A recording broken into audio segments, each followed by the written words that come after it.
Vous allez écouter Kakou chapitre 2, prononce le jugement, prêché le dimanche 18 août 2002 à Locodjro, Abidjan, Côte d'Ivoire. Extrait du livre du prophète Kakou Philippe, le seul, vrai prophète envoyé par le Seigneur Jésus-Christ, en accomplissement du cri de Matthieu 25:6 pour le salut de notre génération.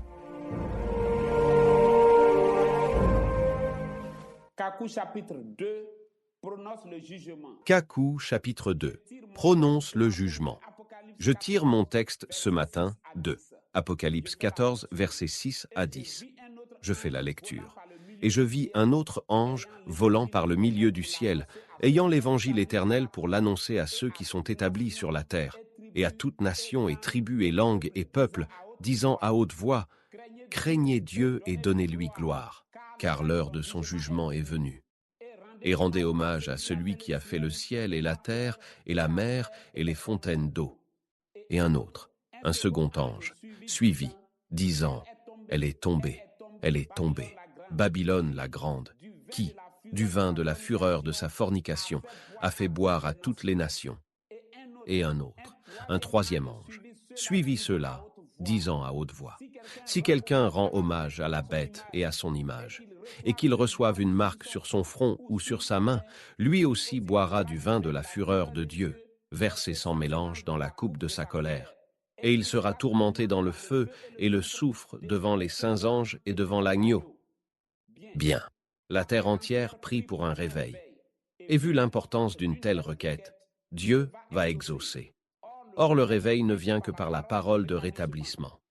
Les Juifs attendaient un réveil, mais selon leur goût. Revenons maintenant au verset 6. D'où vient cet ange du verset 6?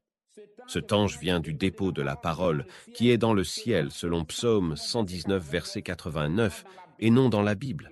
La parole de Dieu vient du ciel, à travers un ange, tandis que la parole du diable vient de l'abîme à travers l'école pastorale. Cet ange vient du temple, du modèle de l'Église qui est dans le ciel et non du livre des Actes des Apôtres, du Vatican ou des États-Unis. Dieu l'a révélé à Moïse, Ésaïe, Ézéchiel et à tous les prophètes. Paul et les apôtres ont vu ce modèle dans le ciel et ont posé son fondement sur la terre. 1 Corinthiens 3, 10 à 11 et Éphésiens 2, verset 20 montrent clairement cela. Maintenant, où est donc le fondement de toutes ces églises, missions et ministères que nous voyons sur toute la face de la terre? Sachez que ces églises catholiques, protestantes, évangéliques et branhamistes montent de l'abîme et vont à la perdition. La mort et le séjour des morts les accompagnent. Elles cherchent des appuis et des fondements par-ci, par-là dans la Bible sur telle et telle chose, mais sachez qu'elles montent de l'abîme et vont à la perdition. L'Assemblée dit Amen. Et aujourd'hui, comme les autres églises, les branhamistes font tous leurs efforts pour rester dans le contexte de William Branham. C'est diabolique. Ce sont les mêmes démons luthériens. Dans l'une de leurs assemblées, plus des 2/3, y compris le pasteur, ont changé de nom comme des musulmans. Les uns disent « Nous croyons aux 7 tonnerres ». D'autres disent « Si vous dites « Frère Branham dit », alors c'est vous qui êtes dans la vérité ».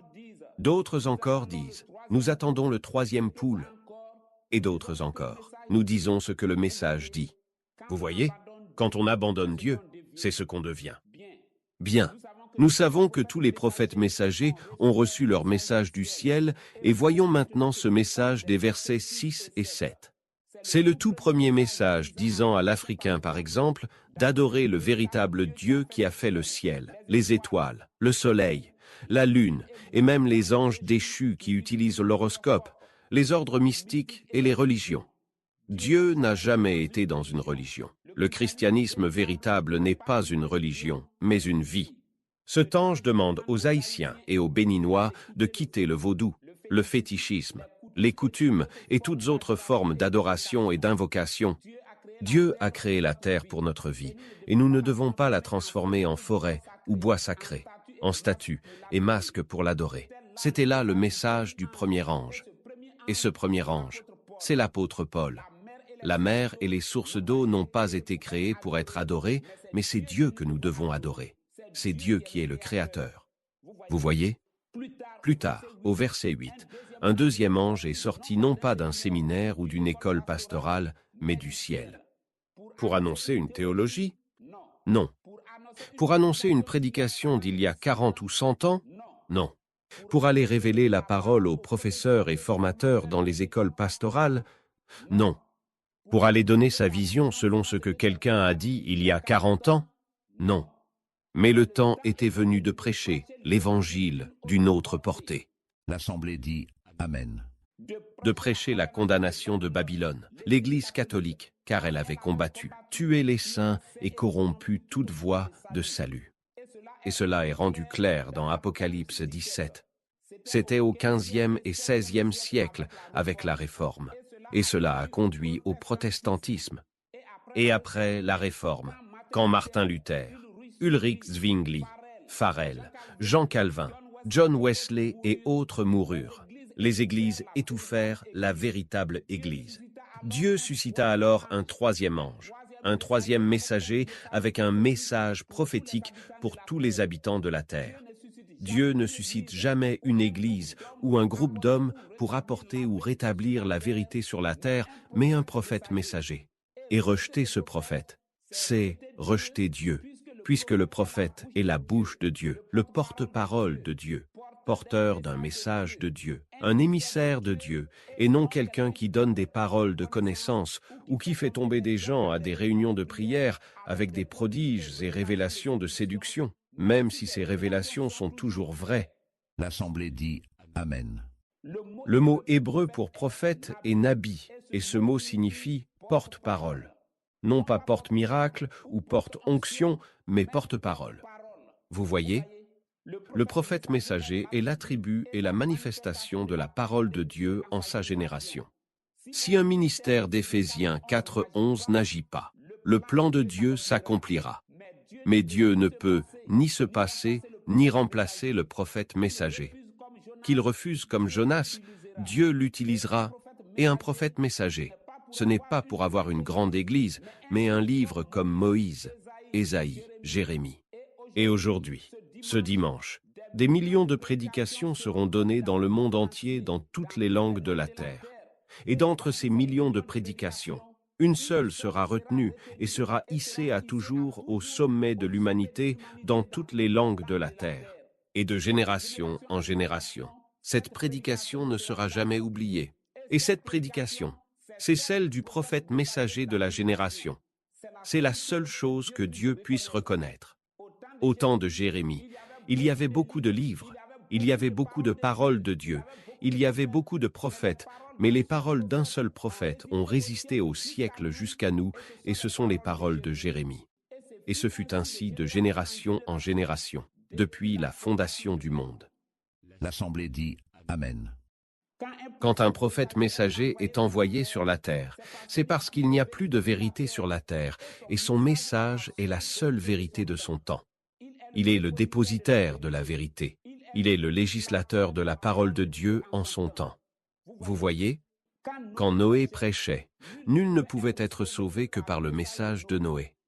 Quand Jérémie prêchait, nul ne pouvait être sauvé que par le message de Jérémie. Quand Élie prêchait, nul ne pouvait être sauvé que par le message de Élie. Quand le Seigneur Jésus-Christ prêchait là-bas dans les rues de Jérusalem, nul ne pouvait être sauvé que par le message du Seigneur Jésus. Il a dit « Nul ne vient au Père que par moi ». Vous voyez, quand Martin Luther prêchait là-bas en Allemagne, nul ne pouvait être sauvé que par le message de Martin Luther. Quand John Wesley prêchait, nul ne pouvait être sauvé sur toute la face de la terre que par le message de John Wesley. Quand William Branham prêchait là-bas en Amérique, nul ne pouvait être sauvé sur toute la face de la terre que par le message de William Branham. Et aujourd'hui, vous ne pouvez être sauvé que par le message du prophète Kakou Philippe. Si vous étiez un enfant de Dieu en leur temps, vous croiriez en eux et c'est pareil aujourd'hui. L'Assemblée dit Amen. Et avant même que le prophète messager entre en scène, des prophéties bibliques l'annonçaient, indiquant qu'à telle époque, Dieu fera telle chose. Vous voyez, le Seigneur Jésus-Christ a montré dans Luc 4, 14 à 21, que Ésaïe 61, 1 à 2 s'appliquait à lui. Jean-Baptiste a montré dans Matthieu 3, 1 à 3, que Ésaïe 40 verset 3 s'appliquait à lui. Paul a montré dans Actes 13, 47 que Ésaïe 49 verset 6 s'appliquait à lui. C'est là aussi la différence entre les vrais prophètes et les faux prophètes. Et tout juif sait que Dieu ne conduit son peuple que par un prophète messager vivant. Et on ne peut être dans la volonté de Dieu que par un prophète messager vivant. Et en dehors des Juifs, ce sont les musulmans qui ont compris cette leçon. Les musulmans suivent un prophète comme les branhamistes, mais des prophètes déjà morts. C'est du satanisme. L'Assemblée dit Amen. Or, le malheur de l'homme est qu'il ignore que la chute en Éden l'a placé plus bas que les animaux et qu'il doit se confier au prophète messager vivant. Selon 2 Chroniques 20, verset 20, qui dit « Et comme il sortait, Josaphat se tint là et dit « Écoutez-moi, Juda, et vous, habitants de Jérusalem, croyez à l'Éternel, votre Dieu, et vous serez affermis. Croyez ses prophètes, et vous prospérerez. » Vous voyez. Sachez que ni un pasteur, ni les 4 ministères réunis ne peuvent parfaire l'Église. Il y aura un prophète messager sur la terre quand l'enlèvement aura lieu. Vous voyez. Osée 12, 14 dit « Et par un prophète, l'Éternel fit monter Israël hors d'Égypte, et par un prophète, Israël fut gardé. » Vous voyez. Par le prophète Moïse, l'Éternel fit monter Israël hors d'Égypte, et par le prophète Josué, Israël fut gardé. L'Assemblée dit Amen. Bien. Que dit le 3e ange? Le 3e ange condamne non seulement l'Église catholique, mais aussi toutes les autres églises, missions et ministères. Il condamne ceux qui se font passer pour serviteurs de Dieu et qui ne le sont pas. Puis, dans une 2e phase, il parle de la marque de la bête. Il sait donc ce qu'est la marque de la bête et il en parle. Maintenant, revenons à la parole de Dieu. Quand Dieu dit que quelque chose est mauvais, il ne faut pas chercher à y trouver de bonnes choses. D'abord, que signifie biologie? Un frère répond Étude de la vie. Très bien. Biologie signifie étude de la vie. Et que signifie géologie? Un autre frère répond Étude de la terre. Très bien. Géologie signifie étude de la terre. Nous savons que le mot grec théo signifie Dieu et logie signifie étude. Donc, théologie signifie étude de Dieu. Par définition, la théologie est l'ensemble des connaissances acquises par le moyen de l'intelligence. Et la parole de Dieu est l'ensemble des vérités révélées. La théologie est donc une initiative, une prétention démoniaque, car nous savons que c'est Dieu lui-même qui se révèle ou qui révèle sa parole à qui il veut. C'est pourquoi nous ne pouvons pas aller dans ces églises catholiques, protestantes, évangéliques et branhamistes, y compris les églises dites révélées ou rétablies, et les missions et ministères, et que nous ne pouvons pas utiliser les versions de Bible comme Louis Segond, Thompson, Scofield et autres, car c'est l'œuvre de la théologie. Si un féticheur traduit une Bible, même si cela est bien fait, je m'en tiendrai loin car je ne crois pas au fétichisme et l'esprit qui se tient derrière est le diable. Voici ce qu'a dit Origène, disciple des apôtres et qui est rapporté par l'historien Daniel Robs. La théologie est une science qui s'appuie sur des objets de foi, mais qui tire ses résultats dans l'ordre intellectuel et qu'il faut séparer d'avec les vérités révélées qui sont la parole de Dieu. L'Assemblée dit Amen. Ce 3e ange sort, non seulement pour la condamnation de Babylone, mais aussi pour la condamnation de son image, qui est l'ensemble des églises protestantes, évangéliques et branhamistes, et pour le dévoilement de sa marque, qui est le Saint-Esprit par lequel les prêtres et les pasteurs de la terre agissent. Ce 3e ange sort pour le dévoilement des démons par lesquels Chris Oyakhilome, David Owour, Emmanuel Makandiwa, Hubert Angel, T.B. Joshua et David Oyedepo agissent. Ce 3e ange sort pour le dévoilement des démons par lesquels Joel Osteen, T.D. Jakes, Doug Batchelor, Billy Graham, Edir Macedo, Valdemiro Santiago, Silas Malafaia, Paula White, Joyce Meyer, Alberto Motesi, Claudio Freixon et Dante Gebel agissent. Ce 3e ange sort pour le dévoilement des démons par lesquels Benny Hinn, Manasseh Jordan, Jesse Jackson, John Hagee, Pat Robertson, Joaquim Gonçalves, Donald Parnell, Alejandro Bullón et Guillermo Maldonado agissent. Des sorciers et magiciens sous Joël 2,28 et 1 Corinthiens 2, versets 4 à 5. Qu'aucune église, qu'aucun homme, qui qu'il soit, ne vous séduise. Qu'aucune théologie quelconque ne vous séduise. La parole de Dieu n'est pas une prédication sociale, morale, scientifique ou évangélique d'il y a 2000 ans, mais la révélation prophétique promise par Dieu à une génération et cela par un homme, le prophète messager vivant de cette génération. Et les 4 ministères d'Éphésiens 4,11 en font l'écho sans jamais la contredire. L'Assemblée dit Amen.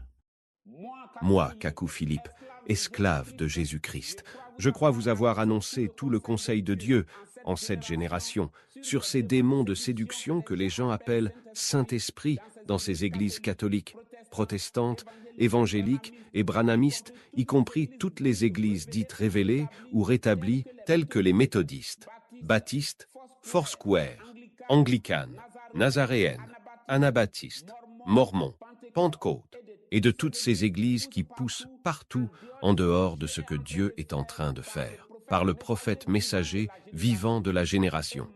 Et malgré les différences de doctrine, Satan, qui est leur Dieu, est en train de les réunir dans des conseils et fédérations d'églises.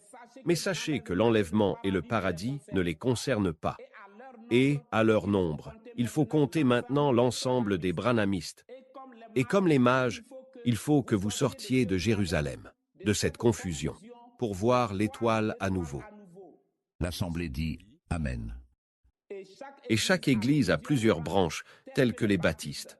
On a l'église baptiste libre, l'église baptiste fondamentale, l'église baptiste apostolique, l'église baptiste missionnaire, l'église baptiste méridionale, l'église baptiste du plein évangile, l'église baptiste œuvre et mission, l'église baptiste foi et vie, l'église baptiste chandelier, l'église baptiste évangélique, l'église évangélique baptiste, l'église baptiste de Pentecôte, l'église baptiste prophétique, l'église baptiste Emmaüs, l'église baptiste plein feu, l'église baptiste internationale, l'église baptiste du Christ, l'église baptiste progressiste, l'église baptiste réformée, l'église baptiste biblique.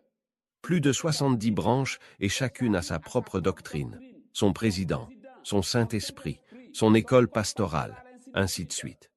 Et la Bible dit que toute cette confusion ira à la perdition. Si Dieu sauve un assemblée de Dieu ou un baptiste, qu'en est-il des pharisiens, Balaam, Judas Iscariote et Caïn? Satan et ses enfants disent, si tu es baptiste, assemblée de Dieu, réveil et autres, et que tu vis bien, c'est l'essentiel. Ils veulent nous faire croire que dans le troupeau de Dieu, il y a des chiens propres, des cabris propres, des porcs propres. Or, ce doit être des brebis. Ils disent, si tu es baptisé au nom du Père, du Fils et du Saint-Esprit, ou au nom de Jésus-Christ, c'est la même chose. Galates 1, verset 8 dit, maudit soit celui qui dit cela. L'Assemblée dit Amen. En 1993, avant ma conversion, lorsque j'ai reçu les 2 visions, la première se rapportant à l'appel au ministère et la deuxième sur la commission où je vis écrit dans le ciel ce que je prêche aujourd'hui. Je me tenais dans le désert et il me fut dit que c'est un désert spirituel car on ne me croirait pas. Et c'est après ces 2 visions que je me suis rendu dans une église pour la toute première fois. Je ne savais même pas que c'était l'église baptiste. Je prêche seulement ce que j'ai vu écrit dans le ciel ce jour-là vers 15 heures. Et on ne me croit pas et on me combat. Les scorpions et les serpents du désert me combattent. Mais Dieu m'a donné pouvoir sur eux et sur leur venin. On me traite de démon, antichrist, semeur de troubles, envoyé de Satan, et ce que je prêche de prédication nivaquine.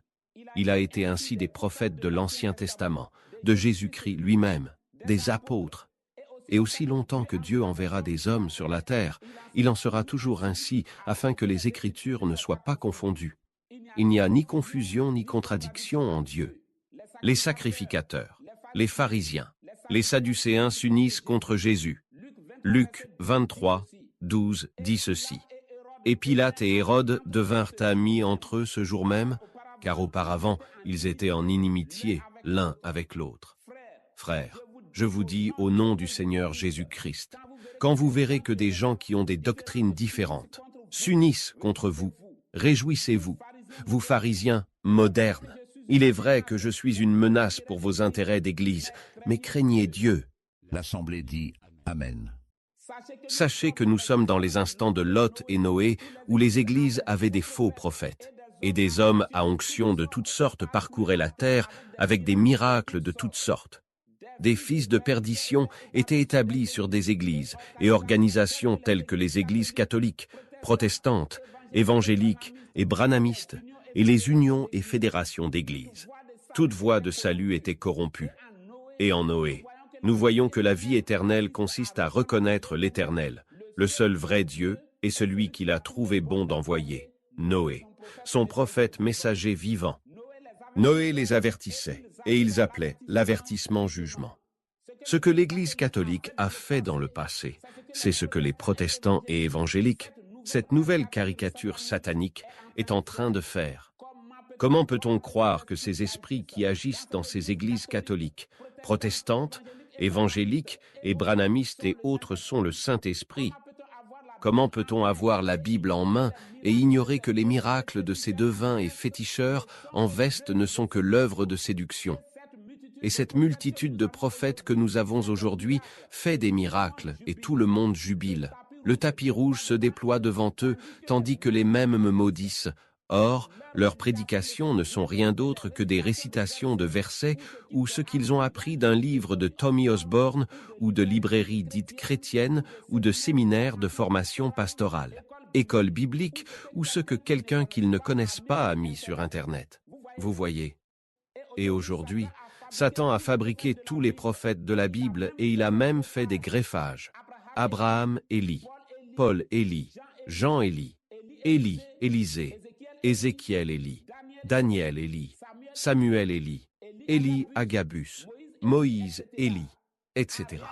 En réalité, ce sont des Élimas, sinon des Jannes et Jambres, et leurs miracles ont pour but d'endurcir le cœur des fidèles et des pharaons d'Église et de ne pas laisser sortir les Juifs d'Égypte. Et dans n'importe quel pays, vous trouverez ces noms de prophètes. Frères et sœurs, quel que soit le lieu, la terre est dans la 5e dimension.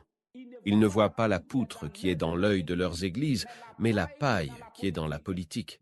Des gens vides et orgueilleux, ivres de théologie, et adonnés à toutes sortes de sensations, d'émotions, de magie et de séduction. Ils sont applaudis par toutes les églises.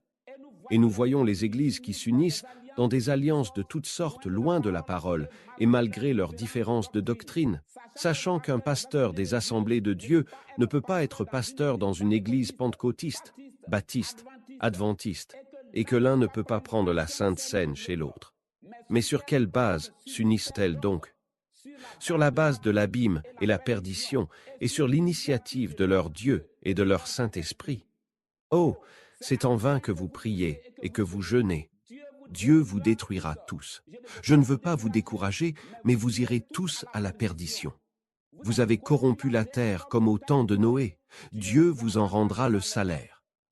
J'ai été commissionné pour juger et j'ai vu écrites dans le ciel ces paroles de jugement sur une génération incrédule qui préfère la théologie à la parole de Dieu, qui préfère la séduction à la vérité, qui préfère Barabbas à Jésus-Christ, qui préfère la mort à la vie. Nous vivons les derniers instants de l'enlèvement. Les trompettes de Satan sonnent pour le rassemblement de ses enfants et de ses églises, selon Matthieu 13, versets 24 à 30, tandis que le cri de commandement de Dieu rassemble les élus. L'Assemblée dit Amen. Frères, comment des personnes ayant des doctrines différentes peuvent-elles s'unir? Frères, avez-vous déjà vu un troupeau dans lequel il y a des cabris, des bœufs, des chiens, des cochons et des poulets? C'est l'image de ces unions et fédérations d'églises dans le monde. Et qui peut en être le berger? Satan, bien sûr. Chaque animal pousse son cri alors qu'ils sont tous dans la même fédération. Les bœufs meuglent, les chiens aboient, les porcs grognent, les cabris et les poulets, ainsi de suite. Vous voyez. Une tête parlant un langage baptiste, une tête parlant un langage pentecôtiste, une tête parlant un langage méthodiste, ainsi de suite. Vous voyez. tel a telle doctrine, tel a telle doctrine. Vous voyez. Que dit Matthieu 13, versets 24 à 30. Je vais lire cela. Et il leur dit, laissez-les croître ensemble jusqu'à la moisson. Et au temps de la moisson, je dirai aux moissonneurs, cueillez premièrement l'ivraie, et liez-la en botte pour la brûler, mais amassez le froment dans mon grenier. Une botte est une gerbe d'espèces différentes. Une église baptiste est une gerbe, mais quand des baptistes, méthodistes et autres églises se mettent ensemble, c'est une botte. Toute union ou fédération d'églises est une botte. Et la Bible dit qu'il y en aura plusieurs et que c'est pour être brûlés. L'Assemblée dit Amen. Dieu a dit qu'ils allaient être liés ensemble pour être brûlés selon Matthieu 13, 24 à 30. Vous voyez là que grenier est au singulier, mais que botte ou gerbe est au pluriel. Vous voyez, l'Église baptiste libre, une gerbe. L'Église baptiste fondamentale, une gerbe. L'Église baptiste apostolique, une gerbe. L'Église baptiste missionnaire, une gerbe. L'Église baptiste méridionale, une gerbe. L'Église baptiste du plein évangile, une gerbe. L'Église baptiste œuvres et missions, une gerbe. Mais le Conseil œcuménique des églises du Kenya, une botte. Le Conseil œcuménique des églises évangéliques de la Martinique, une botte. La Confédération des églises d'Espagne, une botte. La Fédération des églises évangéliques d'Allemagne, une botte. L'Union des églises charismatiques, une botte. L'Association des serviteurs de Dieu de France, une botte. Vous voyez, Dieu a envoyé le Saint-Esprit sur Matthieu, Marc, Luc et Jean, et ils ont écrit les 4 évangiles, chacun de son côté, mais aucun n'a contredit l'autre. Marc peut dire quelque chose que Jean ne dit pas, mais ils ne se contrediront jamais. Satan ne peut pas faire cela avec ses églises et ses Saint-Esprits qui agissent dans ces églises. De Moïse à Paul, il s'est écoulé 1600 ans, et Dieu a suscité plus de 40 prophètes pour rédiger les 66 livres de la Bible, et vous voyez l'harmonie? Dieu ne se contredit pas. Toutes ces églises, leurs présidents, leurs révérends, leurs pasteurs et prophètes, tous leurs dieux, leur Saint-Esprit et leur Jésus iront en enfer. J'ai vu cela dans le ciel en avril 1993 et il m'a été dit de prononcer le jugement. Il a été écrit dans le ciel en français. Prononce le jugement, prononce le jugement, prononce le changement de vie, prononce le changement de vie. Vous voyez, ce message est un avertissement pour les fils de Dieu afin qu'ils se repentent, mais les fils du diable le verront comme un jugement, et c'est juste car il vient pour leur condamnation. Quiconque aura donc encouragé son prochain à persévérer dans ses églises sera détruit comme un impie. Quiconque prêche une théologie d'église et non la révélation prophétique de son temps sera détruit comme celui qui vend de la pacotille à la place de l'or. L'Assemblée dit Amen. Maintenant, écoutez cette parabole que le Dieu des cieux adresse à l'humanité. Un brigand ayant volé la fortune de son maître s'en alla dans un pays lointain. Il changea son identité et s'établit en homme de bien. Il se maria, habita une maison de luxe, tissa beaucoup de relations et rendait service. Sur indication, son maître envoya un premier espion qui ne connaissait pas le brigand de visage, mais très expert dans l'espionnage. Il alla, le trouva mais ne put savoir que c'était le brigand. Il séjourna plusieurs jours chez lui et s'en retourna avec un présent. Puis le maître envoya un second espion qui le connaissait de visage et du nom qu'il portait dans son pays d'origine. L'espion le trouva, mais le brigand le corrompit, lui donna plus que le salaire de l'espionnage et l'engagea dans ses actes de ténèbres. L'espion ne revenant pas, le maître envoya un troisième espion qui connaissait le brigand de visage et de son nom d'origine.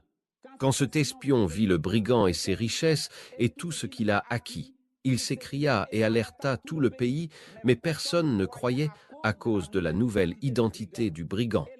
Et les habitants du pays saisirent l'espion et parlèrent de le jeter en prison. Que celui qui a des oreilles pour entendre, entende.